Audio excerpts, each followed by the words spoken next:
Assalamualaikum warahmatullahi wabarakatuh. Pada kesempatan kali ini kami yang beranggotakan yang pertama yaitu Insan Wahid dan Imam Syadili akan mempresentasikan ataupun menjelaskan dan juga memberikan tutorial kepada teman-teman sekaligus tugas dari Pak Furkon mengenai bab 2 yaitu penyelesaian persamaan fungsi. Di sini dalam penyelesaian persamaan fungsi memang terbagi menjadi beberapa, yaitu metode tertutup dan terbuka. Di sini kami akan membahas satu dari yang tertutup dan satu juga dari yang terbuka. Yang pertama yang kami akan bahas tentang metode bagi dua. Ini untuk algoritmanya dan yang nantinya akan kita terapkan pada NetBeans, aplikasi NetBeans, tentunya pada Java. Di sini untuk algoritma sudah lengkap. Yang ini untuk metode bagi dua, dan untuk contoh yang kedua yaitu yang kita akan mengambil tentang metode terbuka, yaitu iterasi satu titik sederhana. Ini untuk logaritmanya yang nanti akan kita terapkan di aplikasi ataupun di program Java. Oke, langsung saja kita demokan. Untuk programnya kita langsung saja buka NetBeans. Kita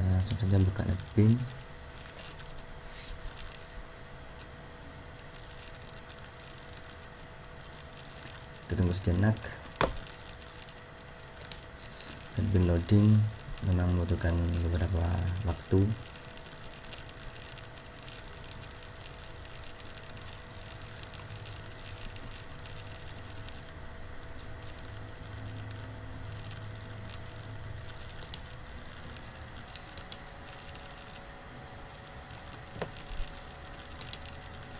Ya, selesai untuk loadingnya. Dan di sini seperti yang kita jelaskan tadi, kita akan membahas tentang dua metode, yaitu yang pertama tentang bagi dua dan satu titik atau iterasi satu titik.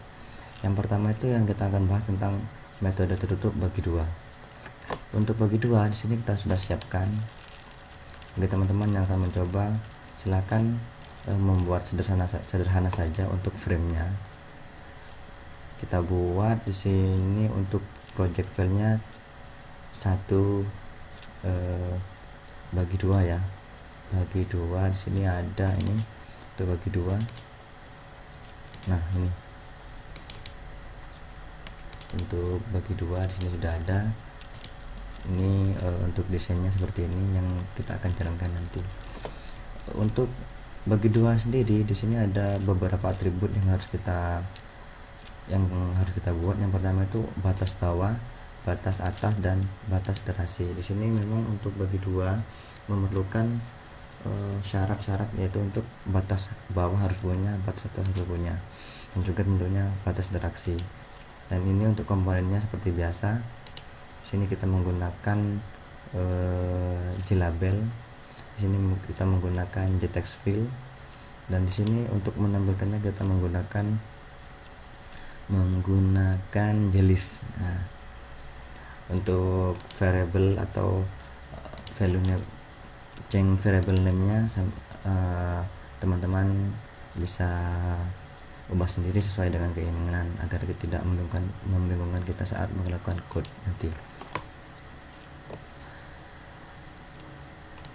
Oke, tentunya untuk mengeksekusi kita memerlukan tombol.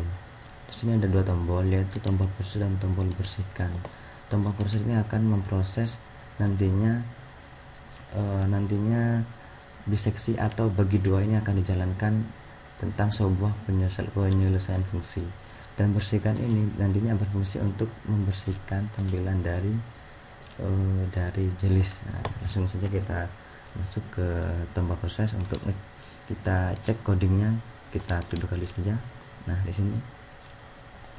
sini tentunya untuk JList kita harus membuat objek dulu. Di sini untuk objek yang pertama kita sudah buat. Di sini perwakilannya kita membuat default model dari JList itu bernama MDL ya, MDL, kita ingat MDL. Nah, di sini setelah itu kita seperti biasa, sebuah program harus kita mendeklarasikan terlebih dahulu variabel-variabel yang akan kita gunakan.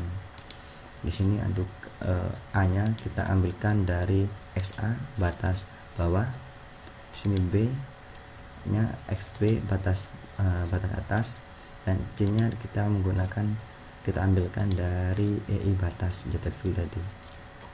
Di sini juga ada AA. AA-nya digunakan untuk akar duga awal.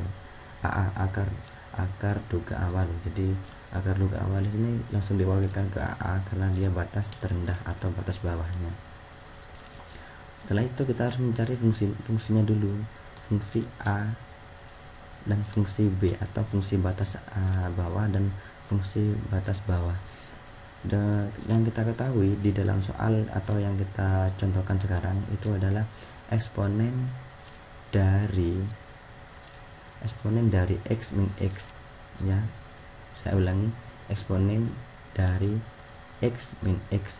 Jadi kalau x nya itu termasuk batas atas atau batas bawah, kita tinggal mengganti x nya itu dengan nilai batas atas atau batas bawahnya. Setelah itu timbul percabangan, apakah fungsi dari A ataupun fungsi dari B itu bernilai 0.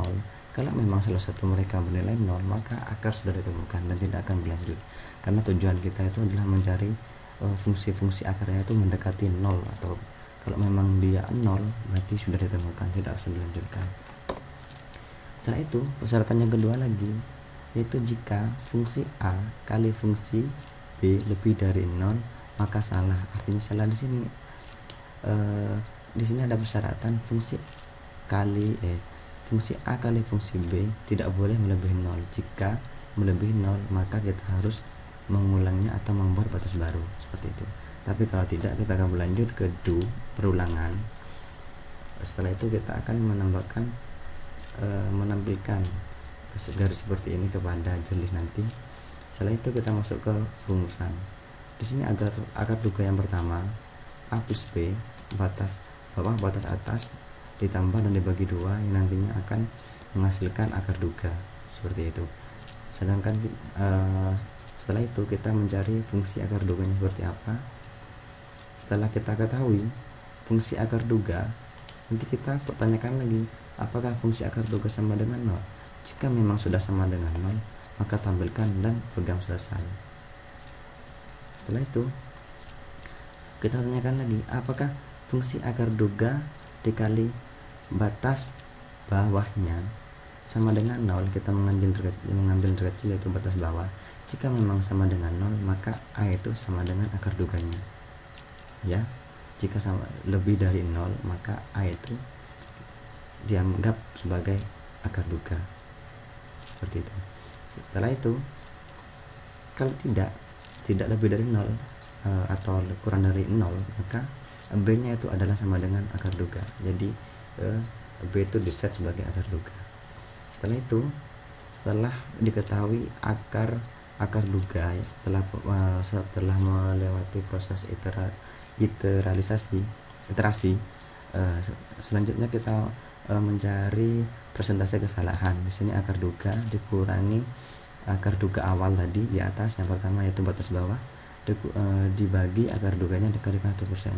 Di sini akan ditemukan nantinya berapa persentase dari step per step iterasi yang dilakukan oleh program yang kita buat. Di sini juga kita setelah melakukan banyak prosedur yang akan kita tampilkan yaitu akarnya itu berapa sih dari step iterasi dan persentase kesalahan. Di sini dengan syarat akar banyaknya ini tidak melebihi 9, karena untuk setting otomatis menggunakan kurang dari batasnya di sini masih belum dipertanyakan, masih belum bisa. Oke, kita lanjut saja, langsung kita running programnya seperti apa.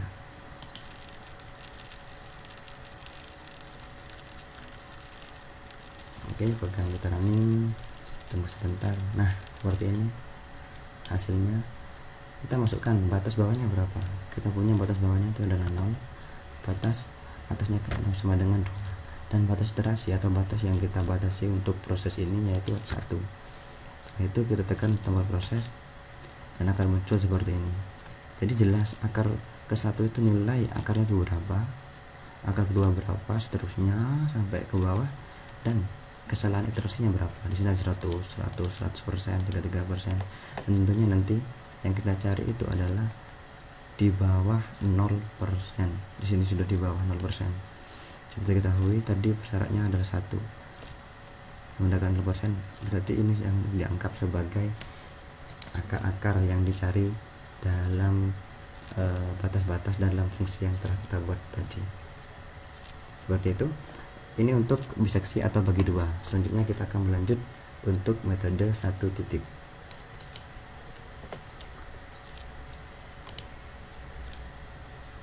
Kita lanjut presentasi kita menuju ke iterasi 1 titik sederhana. Kita close dulu. Kita berlanjut ke frame 1 titik. Seperti biasa kita membutuhkan di dalam frame 1 titik ini kita membutuhkan satu jelis 2 tombol sama proses yang bersih. Dan nah di sini bedanya dengan metode 2 titik tadi. Kalau di sini metode 2 titik bagi 2 tadi, di sini kita cuma membutuhkan 2 input sebenarnya, 2 input, tapi yang sangat berperan ini adalah di sini hanya ada akar awal.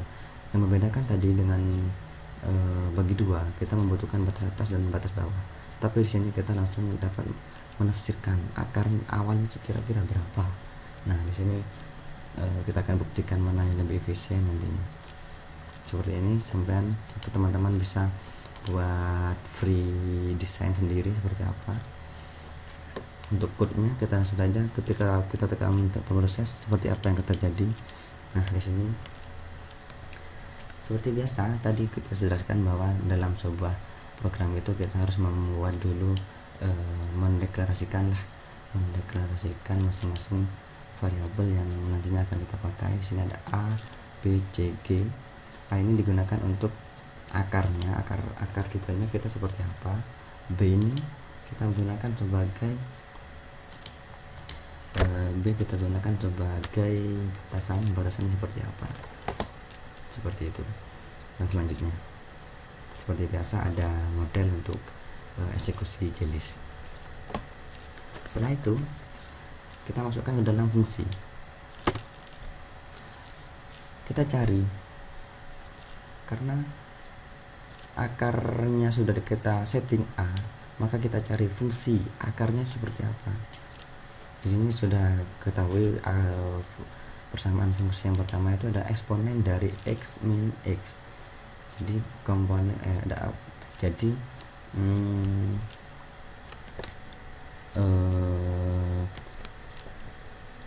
persamaan fungsinya itu adalah eksponen x min x. Setelah kita jabarkan seperti ini, x nya kita ganti a saja. Setelah itu timbul pertanyaan lagi, apakah fungsi a ini sama dengan 0? Jika sudah sama dengan 0, maka kita tidak harus mencari lagi sudah akar-akar untuk iterasi selanjutnya, karena sudah menemukan akarnya sama dengan 0. Tapi kalau tidak, kita harus melakukan perulangan sampai iterasi selanjutnya sampai dengan akarnya itu mendekati 0 ataupun di bawah batas yang kita tentukan. Di sini kita lakukan perulangan. Ada akar duga awal, ada kita singkat ya. Sebenarnya ini akar duga awal sama dengan A. Itu karena A itu adalah akar pertama, akar awal yang kita set. Setelah itu kita cari fungsinya. Nah, di sini sebenarnya terjadi perubahan fungsi. Karena apa? Di dalam metode 1 titik ini, fungsi yang pertamanya ini, fungsi eksponen x min x, kita turunkan menjadi eksponen x. Ya, perhatikan. Jadi kalau 1 titik kita merubah fungsi yang awalnya ini, fungsi A kita rubah menjadi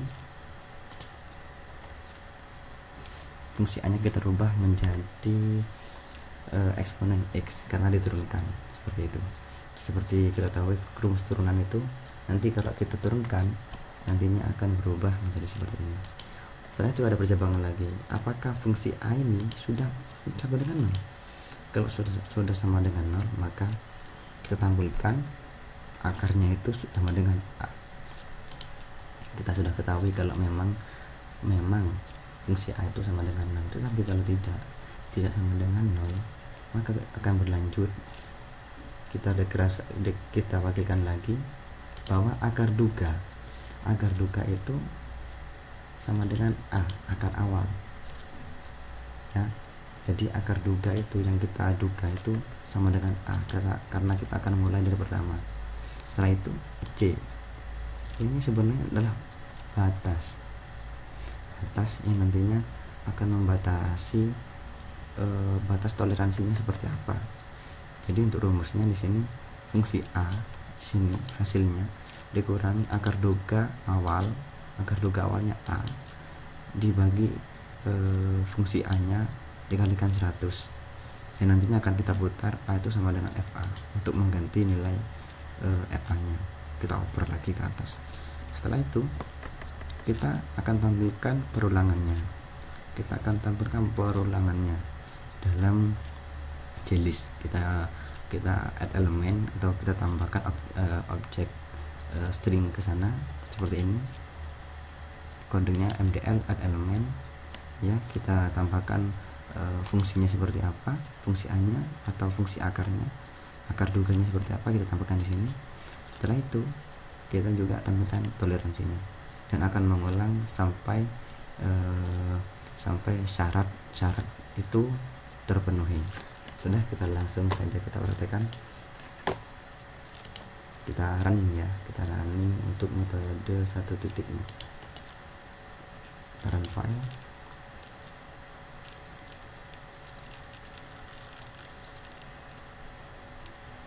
Nah, akar duga awal ini kita ambil saja 0, karena diambil yang terkecil ya, supaya lebih teliti. Di situ batasnya kita ambil 1% sebenarnya. Lalu kita proses. Nah, setelah kita proses maka akan tampil seperti ini. Akar 1 itu nilainya 1, akar 2 nilainya 0,3, akar 3 nomor 0,6 dan seterusnya. Dan juga hasil dari batas toleransinya seperti ini, 1 dari sini terjadi ketidakseimbangan yang dinamakan dengan konvergen. Jadi tidak beraturan untuk toleransinya, untuk kelemahan dari 1 titik. Dan ini akan berulang sampai dengan apa? Sampai dengan tentunya kalau tidak akarnya sama dengan 0, yaitu kita menentukan batasnya kurang dari 1. Sini sudah, karena 0,6 kurang dari 1, maka proses akan berhenti. Dan inilah hasilnya. Akar ke-11 adalah hasil yang kita cari dengan fungsi yang sudah kita tentukan dengan akar awal 0 dan batas 1. Inilah hasil yang diperoleh dan hasil yang kita cari.